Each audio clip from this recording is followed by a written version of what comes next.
Alors, voici pour les élèves de 3e l'activité d'introduction qu'on aurait dû faire en salle info du début sur les homothéties. Donc, je vous ai joint une activité que vous pouvez faire sur GeoGebra en ligne ou si vous avez téléchargé GeoGebra, puisque je vous ai joint l'activité en question que normalement vous auriez dû remplir en salle info, plus des exercices préconstruits qui servent justement à compléter cette activité. Donc moi, pour ce faire, je vais devoir jongler sur une double fenêtre. Donc ça veut dire que par moment, je vais faire les choses sur GeoGebra. Donc malheureusement, vous ne me verrez pas. Hein, vous allez me voir disparaître et aller sur l'ordinateur. Bon, ça ne sera pas longtemps, je vous rassure. Mais voilà, donc ici, on va suivre l'activité. On va voir ce qu'il nous demande au fur et à mesure pour découvrir comment construire une homothétie, quelles vont être un peu les propriétés d'une homothétie et comprendre globalement un petit peu le chapitre sur les homothéties. Donc on a un quadrilatère ABCD. Nous allons donc vouloir le transformer à l'aide d'une homothétie. Donc une homothétie, c'est une transformation, comme je l'ai dit dans le cours précédemment, qui va agrandir, qui va réaliser un agrandissement de cette figure ou une réduction de cette figure. Attention, un agrandissement, ça ne signifie pas juste être plus grand. D'accord? Si une personne fait 1m80 et l'autre personne fait 1m50, elle ne représente pas un agrandissement de l'autre personne. Il faut que les proportions soient identiques. Donc, on va avoir de la proportionnalité qui va se cacher derrière les homothéties.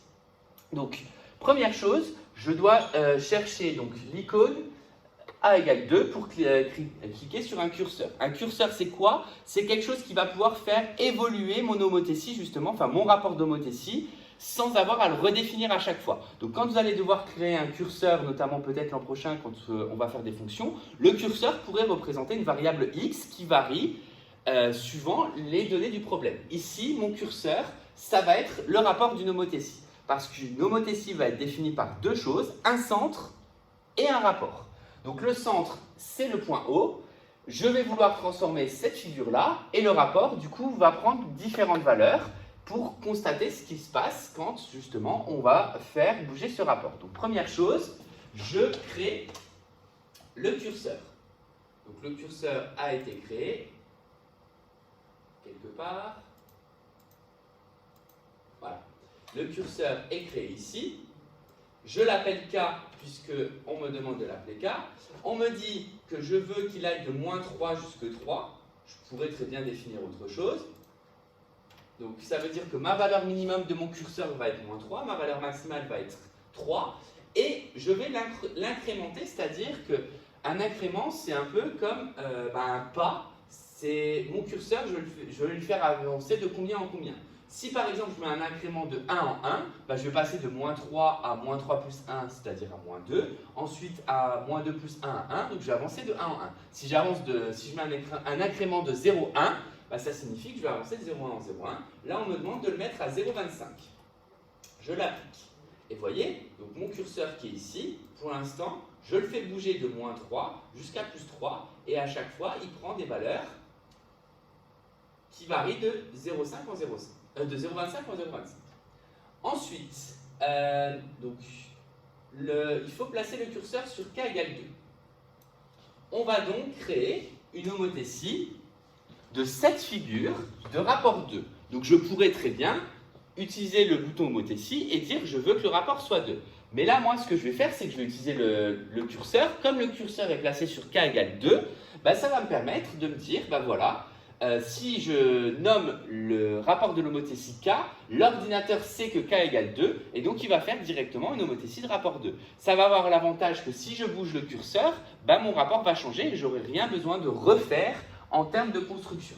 Donc maintenant, il faut que je choisisse homothétie. Donc ça, c'est dans toutes les transformations. Donc je vous rappelle qu'on a vu la symétrie axiale, symétrie centrale, la rotation, la translation. Maintenant, nous voyons l'homothétie. L'inversion, nous ne l'étudierons pas.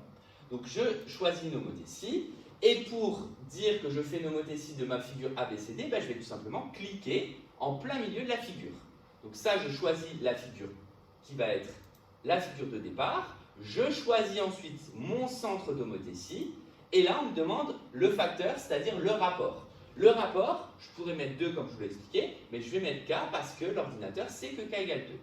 Et ça me construit donc, alors là du coup j'ai besoin de bouger un tout petit peu, ça me construit donc la figure qui va être, en termes de proportionnalité, les longueurs vont être 2 fois plus grandes. Puisque, et après vous allez le voir, si on mesure la longueur AB, la longueur qui va lui correspondre par construction, donc ça sera à vous de voir comment on construit, pour l'instant c'est GeoGebra qui le fait, la longueur A'B' qui lui correspond, on peut déjà constater qu'elle est parallèle, mais elle va être parallèle et 2 fois plus grande. Donc ça va être vraiment une des choses que j'ai rapidement expliqué avec le petit schéma de Barth en introduction, qui va être importante à comprendre. Ensuite, change la couleur de la figure symétrique pour ne pas la comprendre. Donc ça, c'est juste une simple manipulation. Pour changer les couleurs dans GeoGebra, il suffit d'aller dans Propriétés, dans le style, dans Couleur, pardon, et je vais la mettre, par exemple, elle est en bleu, je vais la mettre en rouge. Voilà. Ma figure est donc, j'ai donc changé la couleur. Ensuite, je vais tracer de A à A' avec une droite ou demi-droite. Non, une droite. Donc je choisis droite et je relie A et A'. Ensuite B, B', C, C' et D, D'. Toutes ces droites, je les veux en pointillé, donc ça c'est pareil, c'est un style. Donc je choisis style et au lieu de le mettre en trait plein, en pointillé. Donc là, je peux ressaisir ici les droites là pour changer leur style directement. Et donc, du coup, toutes ces droites sont en pointillé. Encore une fois, ça c'est de la technique, c'est pas grave si vous n'avez pas fait, c'est juste que comme d'habitude, les traits de construction, on va considérer que c'est des traits annexes qu'on peut effacer, mais que c'est quand même bien de garder. Donc pour ne pas gâcher la figure, on les met en pointillé. Ensuite, première propriété qu'on va voir, c'est les angles. Donc là, on vous demande de mesurer l'angle DAB, puis l'angle qui va lui correspondre. Donc l'angle DAB, c'est celui-là, je vais le mesurer. Et l'angle D'A'B', on pourrait penser qu'il est plus grand puisque la figure est plus grande, mais on va voir qu'en les mesurant, alors je clique sur D, A et B, j'ai choisi l'angle. Donc là, l'angle fait 60,04. Si je clique sur D', A'B', cet angle fait aussi 60,04. Donc là, je vais juste changer l'affichage pour que vous voyez mieux les caractères. Voilà. Comme ça, on voit que cet angle fait 60,04 et celui-là également. Si je varie le curseur K, ma figure du coup, donc je choisis la flèche, le K je le mets sur 4,25, qu'est-ce que je constate? Je constate qu'au final, l'angle reste toujours à 60,04. Donc ce n'est pas parce que le rapport est de 2 que l'angle est le même. Donc première conjecture que l'on peut effectuer dans le cadre là, c'est que remarques-tu sur les angles? L'homothétie, ça va être une transformation qui ne transforme pas les angles. Les angles vont être semblables, c'est-à-dire que l'angle DAB va être égal à l'angle D', A'B', et si je mesurais par exemple l'angle là, ça serait exactement le même que celui-là. Donc une homothétie ne change pas les mesures des angles. Donc là, conserve les angles. Donc première propriété conjecture, c'est que les homothéties conservent les angles. Alors, ensuite, on vous pose la question, lors d'un agrandissement, que peux-tu dire du rapport K? Je vois que ma figure rouge est plus grande. Le rapport K est égal à 2. Je vais un petit peu m'amuser à faire bouger le curseur et je vais voir dans quel cas c'est un agrandissement, dans quel cas c'est une réduction. Donc 2,25, c'est encore plus grand, c'est toujours plus grand. Donc là, je reste dans le cadre d'un agrandissement. Et là, par contre, dès que je passe, donc si je suis à 1, au final, je ne fais rien du tout, donc c'est identique, donc je ne suis plus sur un agrandissement. Et dès que je passe en dessous de 1, je repasse sur une réduction. La figure rouge est plus petite que la figure, plus petite de façon proportionnelle, et donc une réduction de la figure bleue. Toujours plus petit, jusqu'au 0 où là elle disparaît. Encore plus petit pour moins 0,25. Donc là, si je passe en plein écran, ici, elle a l'air d'être identique. On va voir que c'est un cas particulier de symétrie centrale. Ça sera une question après. Et par contre, dès que je repasse moins 1, ça va devenir plus grand. Donc en gros, on va avoir le cas d'un agrandissement quand le rapport K va être plus grand que 1 ou plutôt plus petit que moins 1. Donc si, strictement, si mon rapport d'homothétie est plus grand strictement que 1, j'ai un agrandissement. Si mon rapport est strictement plus petit que moins 1, j'ai de nouveau un agrandissement. Par contre, quand il est compris entre moins 1 et 1, bah là, je vais être dans le cadre d'une réduction. Donc ça va être important à comprendre. Et c'est exactement la même chose quand on va attaquer justement les agrandissements en réduction dans le paragraphe 2. Un agrandissement, c'est le fait de faire des choses de façon proportionnelle avec un rapport qui est strictement plus grand que 1 ou strictement plus petit que moins 1. Et alors, pour strictement plus petit que moins 1 dans un agrandissement, on n'en parlera pas trop, c'est que dans les homothéties. Mais en tout cas, qui est plus grand que 1, et entre moins 1 et 1, ça va être une réduction. Ensuite, donc là, j'avais pas la place pour le faire, donc j'ai pris la feuille. Donc une réduction, je le précise ici, c'est quand le rapport est compris entre moins 1 et 1, donc plus grand que moins 1, plus petit que 1. Qu'est-ce qui se passe quand k égale 1 ? On l'a vu, les deux figures se superposent, c'est-à-dire, c'est ce qu'on appelle l'identité en termes de transformation. Donc là, les figures se superposent directement, c'est comme si on n'avait fait aucune transformation. Et quand k égale moins 1, je l'ai dit aussi oralement, quand k égale moins 1, on a ce qu'on appelle une symétrie centrale. Donc là, je vous le remontre, la figure est totalement inversée. Ça va être le cas quand c'est négatif. Et on voit du coup que la figure a fait un demi-tour autour du point O, c'est-à-dire que quand k égale moins 1, c'est une symétrie centrale, ou alors, ceux qui maîtrisent mieux les rotations, c'est une rotation de centre O et d'angle 180. Donc là, c'est vraiment deux cas particuliers des homothéties. Quand le rapport est égal à 1, c'est l'identité, c'est-à-dire c'est une transformation qui ne sert à rien. Quand le rapport est égal à moins 1, dans ce cas, c'est ce qu'on va appeler une symétrie centrale ou une rotation de centre O et d'angle symétrie centrale de centre O et d'angle 180 degrés pour une rotation. Voilà du coup pour ce premier exercice de petite manipulation sur les homothéties. Ce qui est important à comprendre, ce qui va être important à comprendre ensuite, ça va être ces histoires de longueur. J'y reviendrai dans les exercices qui vont suivre. Donc là, je lance l'exercice 2.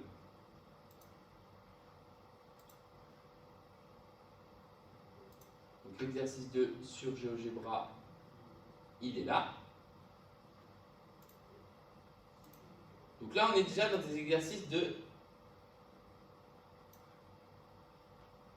un peu de compréhension et de manipulation des homothéties.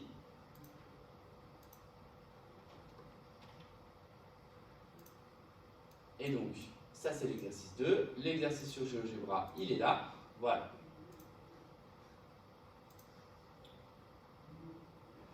Pareil, je le réduis pour que ça soit visible et je change l'affichage. Donc vraiment, normalement, c'est une activité que les élèves aiment bien à réaliser en salle info. Donc on a ouvert l'exercice 2 et on voit du coup deux triangles. On va se poser la question, est-ce qu'il y aurait une homothétie qui permettrait de passer du petit triangle au grand triangle ou l'inverse? Donc on nous dit que finalement, le triangle rouge, c'est l'image, donc ça sera ma figure F2, de mon petit triangle par une homothétie dont on cherche le centre et le rapport. Alors, important à comprendre, il y a plusieurs choses à faire. Déjà, le centre est primordial. On l'a vu dans l'exercice précédent. Si je remets sur l'exercice précédent, le centre, ici, c'était l'intersection de tous les points entre le point de départ et leur image. Je vais repasser un rapport positif pour vous le montrer. Donc, si je prends de nouveau mon rapport égal à 2, quand on a tracé A à', on a vu qu'il était aligné avec le centre. Quand on trace BB', on voit que c'est aussi aligné avec le centre et on voit que chaque point relié à son symétrique est relié avec le centre, que ce soit avec un rapport positif ou avec un rapport négatif. Donc, pour trouver le centre d'une homothétie, si on a uniquement les deux images, il suffit de tracer le point A, la droite reliant le point A au point A', et la droite reliant le point B au point B'. Ces deux droites vont être séquentes, et si je relie encore par précaution le point C au point C', cette fois-ci elles sont dites concurrentes, à partir du moment où il y en a plus que deux, en un point ici d'intersection que je vais appeler O, qui va correspondre, un point O, pardon, qui va du coup correspondre au centre de cette homothétie. Donc pour trouver le centre, il suffit juste, quand vous avez la figure de départ, la figure d'arrivée, de relier les points qui se correspondent à l'aide de droite. Et ces droites vont être donc concurrentes, c'est-à-dire elles vont toutes se couper au même point, et ce point va être le centre de l'homothétie. Pour trouver le rapport, alors pour trouver le rapport, si je reviens par rapport à ce que j'ai fait sur Barthes, pour trouver le rapport, Barthes c'était 3. Pourquoi? Parce qu'on avait mesuré, on avait mis un petit symbole ici une fois, et on avait regardé combien de fois depuis le point O, cette longueur-là était reportée. C'est une façon de faire, on peut très bien du coup mesurer OA, donc à l'aide de GeoGebra je vais mesurer OA, je vais mesurer OA', et je vais calculer le rapport OA' divisé par OA. Puisque je vous rappelle aussi que, en plus on le voit un petit peu apparaître ici, si je regarde le triangle OA'C', il vérifie une configuration de Thalès, par exemple, avec le triangle OAC. Donc ici, quand on va avoir un agrandissement, ça va être proportionnel. Quand c'est proportionnel, c'est Thalès. C'est un rapport de Thalès aussi. Alors juste attention, si vous parlez d'agrandissement, c'est le grand côté ici, divisé par le petit. Quand on va parler de réduction, c'est-à-dire si on passait du triangle rouge au triangle bleu, le rapport serait inversé. Et là, pour Thalès, pour le coup, c'est vous qui choisissez dans le sens dans lequel vous le faites. Donc le rapport K va être égal à OA' sur OA. Mais si on parle de Thalès, on a aussi A'C' qui est proportionnel à AC. D'accord? Puisque dans cette configuration-là que je vais repasser en couleur, donc dans la configuration OA, A'C' ici, donc la configuration de Thalès dont je vous parlais, on a du coup les rapports aussi A'C' sur AC qui vont être égales, donc A'C' sur AC qui est aussi égal à OC' sur OC. Donc ça, c'est les 3 rapports de Thalès dans cette configuration. Et ça va correspondre donc au rapport d'agrandissement. Donc pour ça, il suffit juste de prendre GeoGebra, de prendre l'outil de mesure. Je vais mesurer ça, je vais mesurer celui-là, et je vais ensuite faire le quotient. Donc pour faire le quotient, on peut très bien utiliser GeoGebra, mais je vais d'abord vous montrer comment le mesurer. Donc on le mesure à l'aide de distance et longueur. Donc la distance entre A'C', on me dit qu'elle fait 11,14. La distance entre AC, on me dit qu'elle fait 3,18. Donc vous, généralement, ce que vous faites, c'est que vous utilisez votre calculatrice, vous tapez 11,14 divisé par 3,18. Le problème, c'est que ces valeurs sont arrondies. Donc là, vous avez autant à utiliser la chose suivante, c'est dans la barre de saisie, vous devez juste taper A'C',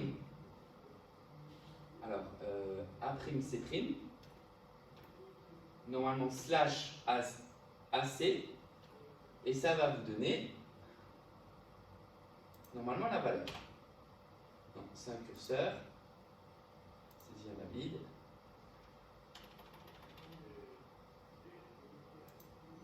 Alors si je marque distance,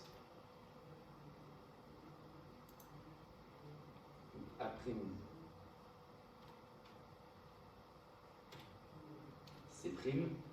slash distance A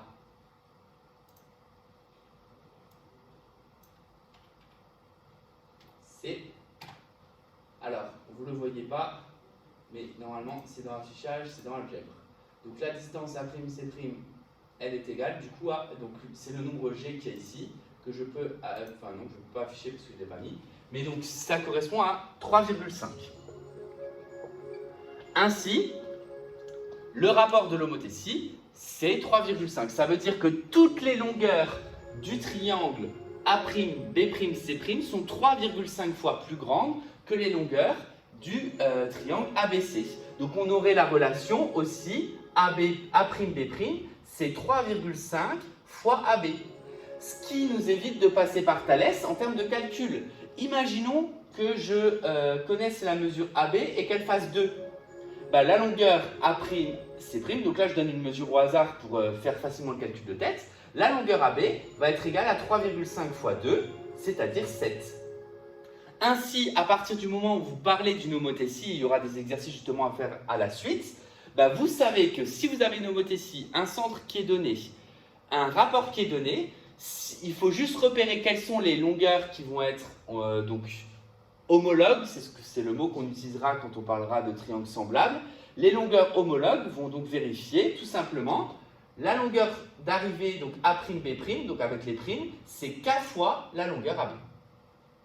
Ainsi, on peut du coup calculer n'importe quelle longueur du grand triangle à partir du moment où je connais le petit triangle, mais je peux aussi revenir en arrière. Si je sais que dans un sens je fais fois 3,5, dans l'autre sens je vais faire diviser par 3,5. Ainsi, si je sais que la longueur CB' fait 14, il suffira de calculer 14 divisé par 3,5. Pourquoi je dis 14 ? 21. On va dire 21. Il suffit de calculer 21 divisé par 3,5 pour retrouver la longueur qui lui correspond. Donc là, on est vraiment dans de la proportionnalité et les homothéties, c'est vraiment ça. La différence entre les homothéties et les triangles semblables qu'on va voir et Thalès, c'est que les homothéties, ça ne se base pas uniquement sur des triangles. Donc ça marche aussi sur n'importe quel type de figure. Ça marche sur les cercles, ça va marcher sur donc les cercles, sur les quadrilatères, sur n'importe quel type de polygone, en tout cas sur n'importe quelle figure plane. Donc c'est pour ça qu'il est important de comprendre que Thalès et les triangles semblables qu'on verra plus tard, ce sont des cas particuliers des homothéties. Mais en tout cas, voilà, on peut s'y retrouver l'un avec l'autre. Voilà pour cet exercice 2. Il me reste encore l'exercice 3 à vous présenter qui est à peu près du même style. Donc pareil, je vais effacer et je vais utiliser GeoGebra. Donc l'exercice 3 est le suivant.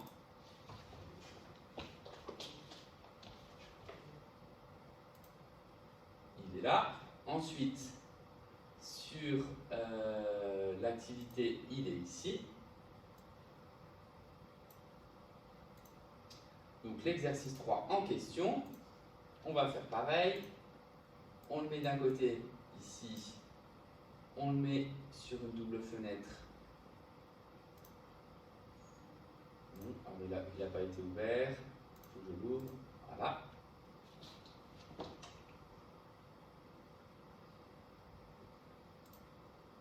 Donc pareil, je vais commencer par agrandir pour que vous voyez quelque chose sur la vidéo. Je vais réduire un petit peu quand même la taille de l'écran. Là, on pourrait penser à première vue que ce n'est pas une homothétie. Pourquoi ? Parce que les figures sont inversées. Or, les homothéties, j'en ai rapidement parlé et on l'a rapidement vu dans l'exercice 1. D'ailleurs, si je retourne sur l'exercice 1, quand le rapport est négatif, donc quand le rapport est positif, je vois que c'est un agrandissement et une réduction dans le même sens. Par contre, quand le rapport est négatif, la figure va s'inverser. Et donc, du coup, en plus d'être réduite ou agrandie, elle va subir une rotation. Et donc, du coup, c'est pour ça que ça peut quand même être une homothétie. Et c'est pour ça qu'ici, c'est une homothétie. Et donc, du coup, pour cet exercice-là, voilà, pour cet exercice-là, on va avoir exactement le même type de question. Sauf que pour le rapport, je sais déjà qu'il est négatif, parce que les figures ne sont pas dans le même sens. Maintenant, pour trouver le centre du rapport, je vais faire exactement la même chose. Et pour trouver la valeur absolue, c'est-à-dire sans le signe moins du rapport, je vais faire aussi la même chose. C'est juste que je sais déjà que comme les figures sont inversées, mon rapport est négatif. Mais attention, pour tout ce qui est calcul, on parle de valeur absolue, parce que les longueurs, on ne peut pas parler de longueur négative. Donc du coup, valeur absolue, c'est un mot que vous découvrirez plus précisément l'an prochain pour ceux qui iront en seconde. Valeur absolue, c'est la valeur sans le signe, c'est-à-dire si le nombre est négatif, on le transforme en positif, si le nombre est positif, on le laisse tel quel. Donc ça, c'est pour faire, en tout cas, en l'occurrence ici, des calculs de distance, voire de surface. Donc, pour trouver le centre, je vais tout simplement relier A avec A', je vais relier C avec C', et je vais relier B avec B', pour me rendre compte, mais je n'étais pas obligé de faire pour les 3 points, que ces 3 droites sont de nouveau concurrentes. Elles sont concurrentes en le point que j'appelle O, qui correspond donc du coup au centre de cette homothétie. Pour trouver le rapport, de nouveau la même chose. Alors, je ne suis pas obligé du coup, si vous n'avez pas réussi à le faire avec le quotient des distances, vous pourrez le refaire avec la calculatrice. Mais je vais par exemple mesurer AB, mesurer A'B' et en faire le quotient. Ici, à l'aide de l'onglet distance, voilà, qui est là, je mesure A'B', qui fait 12,52, mais encore une fois, c'est une valeur approchée. Je mesure AB, ça fait 6,26. Et donc, dans la barre de saisie, je calcule le rapport distance. Alors là, on veut passer encore une fois du triangle, on veut passer cette fois du triangle rouge vers le triangle bleu. Donc, le sens, c'est du rouge vers le bleu, c'est-à-dire que ça sera toujours la figure d'arrivée divisée par la figure de départ. Donc là, c'est la distance AB que je vais cautionner par la distance A'B'. Donc ici, c'est distance donc AB divisé par slash distance A'B'.